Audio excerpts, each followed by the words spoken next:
welcome to day one of Bookmas. And also, welcome to Ruby Jean Reads. I'm Ruby Jean, and I like to read. Today, for the first day of Bookmas, we're gonna do two really important things. We are going to, 1, decorate the house for Christmas. 2, we're gonna read the first Christmas book of the year. I'm so thrilled about this for so many reasons. So technically, plot twist, I already decorated the house this morning. My husband doesn't love being in vlogs, so I just kind of took some home style videos for you guys, just so you can be in on the experience, but we do try to keep that stuff more private, just between me and Seba. But I woke up a little extra early this morning to make some sour cream coffee cake and then brew my first pot of Christmas coffee. I know this may look like an ad, but I swear it's not. If you are looking for a smaller business coffee grounds, I highly recommend Door County Coffee. Once the coffee cake was done, I woke up Sebastian and we began getting the house ready for Christmas. Obviously, setting up the tree is the most important part. And I must say, I was not really much help. I pretty much just kind of fluffed the branches and watched Sebastian do the rest.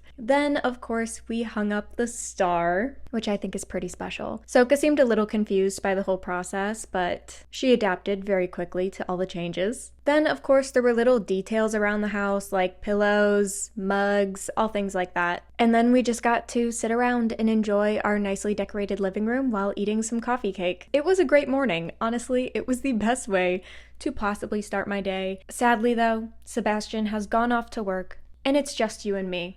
And what do we do when Sebastian goes to work? We read books. The first Christmas book of the year, I chose something small and simple, but we're just going to be reading The Nutcracker. This is obviously just a stunning book that I got from Barnes & Nobles, but obviously it's also a classic. It has pictures, and it's only 140 or so pages. I have been informed, unfortunately, the original story is nothing close to Barbie's The Nutcracker. And that breaks my heart a little bit. Will we be watching Barbie's The Nutcracker after this? I think I want to, but we're gonna worry about that later. For now, we're just gonna read. Cold enough to make you shiver, but not cold enough to snow. Cold enough to know it's winter, perfect time to say our first hello.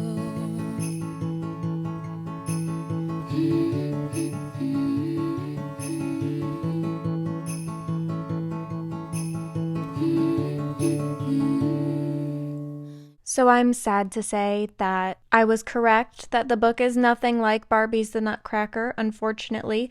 I will say that I'm actually mostly surprised that Clara is actually a doll. Clara's not the girl. Maybe that's Barbie that's messing with my head, but I thought Clara was supposed to be the girl who gets the Nutcracker for Christmas, so call me crazy. But if you are new here, I love to read with ambiances to just really help me get into the story, and I decided to listen to The Nutcracker by Tchaikovsky. It's occurred to me, I've never actually seen the ballet.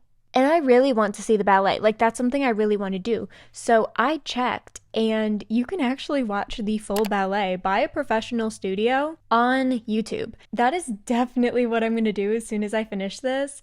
And I'm really excited about that now. Honestly, more excited about that than I was about watching a movie. That just gets me in the vibes for Christmas. Obviously, I would still love to see it live and in person, but it just sounds so stunning. Not only because I was a ballerina for a hot minute in elementary school and I just dreamed of being in the Swan Lake and the Nutcracker and all of that, but because I grew up playing violin, I've always really loved the violin parts of his compositions. So I'm excited to finish this book. I am pretty close to the end. I got to page 105, so I only really have 40 pages left. Sorry to read so much before talking to you. I will say a couple things. Is this book a total vibe? Yes. Would I necessarily recommend it unless you are knee-deep in love with the classics? Not necessarily. It definitely reads like a classic book. I haven't read classics in a really long time, which is why it took me a hot minute to get in at the beginning, but it is kind of fun. It's making me wonder if I should read some classics again. But we are going to finish this beautiful, beautiful book. Honestly, the cover is more enjoyable to me than the actual contents of the book, and I honestly think it's truly just I grew up on Barbie's The Nutcracker. I also did enjoy, it wasn't an amazing movie, but I did enjoy the Nutcracker in the Four Realms, or whatever that modern retelling of the Nutcracker was. I really did enjoy that. When you grow up on the retelling, sometimes the source material just falls flat. And I don't think that's a negative thing. I think that is just a really big compliment to the people who did the retellings. So, that being said, we're gonna finish this and then we're gonna watch the ballet. Oh my goodness, can you guys see Soka right now? She is so cuddly. Can you see her? Hey. Oh, I'm sorry. Go back to sleep. Didn't mean to wake you up. Good night. I was able to finish the book fairly quickly, and let me tell you, watching that ballet was such a cool experience. I cannot believe that I have not seen the Nutcracker Ballet before. And then, even though I knew I'd never seen it before, I thought that for the most part I would know what was coming or be familiar with all the scenes, just because I feel like it is a pretty widely known ballet. I knew all the music, that's definitely for sure, but I was consistently surprised by the storytelling, the dancing. It was just really fun. I put the name of the company that was in the video, but I'll definitely include a link down below to the specific video that I watched because it was really fun. It was so great to watch. But that concludes day 1 of Bookmas, and I'll see you tomorrow for day 2.